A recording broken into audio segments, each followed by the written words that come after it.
Tarihin Saratu kashi na 4 kuma a cikin littafi na 1.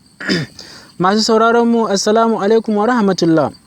Ga waɗansu ranaku guda 4 da za mu yi amfani da su, amma za mu yi amfani da sunansu ne kawai, domin shirin ba a ranakun aka yi shi ba. A yau 4 ga watan Satumba na shekara ta 2019 haihuwar Annabi Isa alaihi salam, wanda ya daidai da 4 ga watan 1 na shekara ta 1441. Hijirar fiyayyen halitta Annabi Muhammadu sallallahu alaihi wasallam. Kuma za mu ɗora daga inda muka tsaya ne a wannan shiri. Za mu ɗora daga inda muka tsaya a labarinmu kashi na 3. Yau za mu ɗora da kashi na 4. Kuma mun tsaya ne a inda Saratu ta ɗauki mummunan mataki na barin gida, saboda ta share wa kanta hawaye. Abdulhakim da iyayenta sun shiga cikin ruɗani sakamakon barinta gida, domin ba su san ina Saratu ta shiga a wannan duniya ba. Daga ƙarshe sai suka yanke shawarar zuwa kafafen yaɗa labarai su ba da sanarwa, sai dai wani hanzari ba gudu ba. Idan sun je me za su ce? Saboda Saratu ba sace ta aka yi ba, kuma ba ɓata ta yi ba, sannan kuma ba hankalinta ne ya gushe ba. Saboda haka suke tunanin me ya kamata su yi, sai suka ce roƙonta suke idan ta ji wannan sanarwa don Allah don Annabi ta dawo gida, kuma ko me take buƙata za a yi mata. Saratu ta ji wannan sanarwa da kunnanta, amma sai ta yi ƙememe ta kunnen uwar shegu, wato ta yi buris da wannan sanarwa, bata ko in kula. Iyayen Saratu ba su tsaya nan ba, sai da suka dangana da gidan rediyo mai hoto, wato gidan talabijin, kai har da gidan jarida sun kai wannan labari. A takaitan takaicewa dai in takaice muku wannan labari, iyayen Saratu sun iya bakin ƙoƙarinsu sun gaji. Ita kuma Saratu yanzu a wanne hali take? Saratu tana barin gida bata tsaya ko ina ba, sai ta nufi tashar mota, inda ta ɗare wata mota ƙirar bas.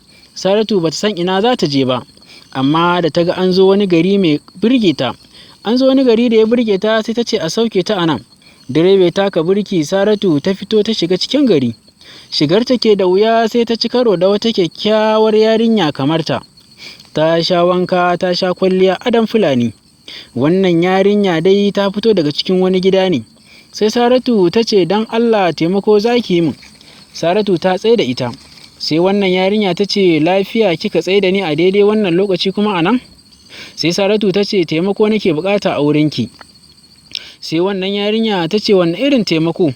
Sai Saratu ta ce soyayya ta shiga tsakanina da wani bawan Allah ɗan wannan gari.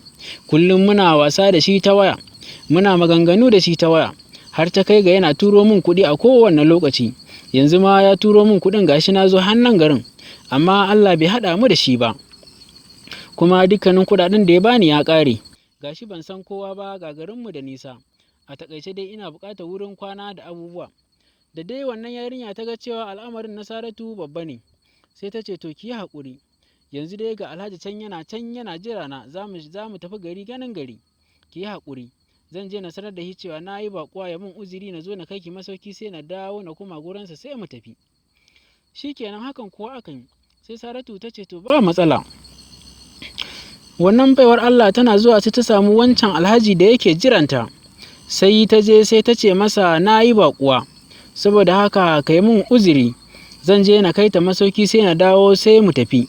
Sai Alhaji ya ce baƙuwar daga ina take? Ƙawarki ce ko ƴar uwarki ce? Sai ta ce ni ma ban sani ba, sai dai idan mun dawo za ta yi min cikakken bayani. Sai Alhaji ya ce da ba matsala, ai sai ki kira wata sai mu tafi gaba ɗaya, in ya so idan muka dawo na sauke ku sai ta miki bayani. Hakan kuwa aka yi. Sai wannan yarinya ta zo ta kira Saratu, ta ce ba matsala, ki zo mu je mu shiga mota mu tafi tare da shi, idan muka gama yawo abinmu muka dawo, kin ga shi kenan, sai ki min cikakken bayani akan matsalarki. Hakan kuwa aka yi. Suka je suka yi ga motar cikin Alhaji cikin natsuwa, suka fara tafiya. Sai Alhajin nan ya fara tambayar Saratu, ya ƙare mata kallo, ya ga irin baiwar da Allah ya mata ta kyawun sura. Sai ya ce baiwar Allah, ya kamata na san sunanki, ko akwai matsala ne? Sai Saratu ta yi murmushi ta ce ranka ya daɗe, ai ba matsala, ni sunana Saratu. Sai ya yi murmushi ya ce na gode. Haka suka tafi suna wasa cikin nishaɗi da 'yan wasanni. Bayan sun dawo sai Alhaji ya kira Zulaihat gefe ɗaya, ya ce Saratu ta yi masa kuma yana buƙatar ta, amma ba tare da Saratun ta sani ba.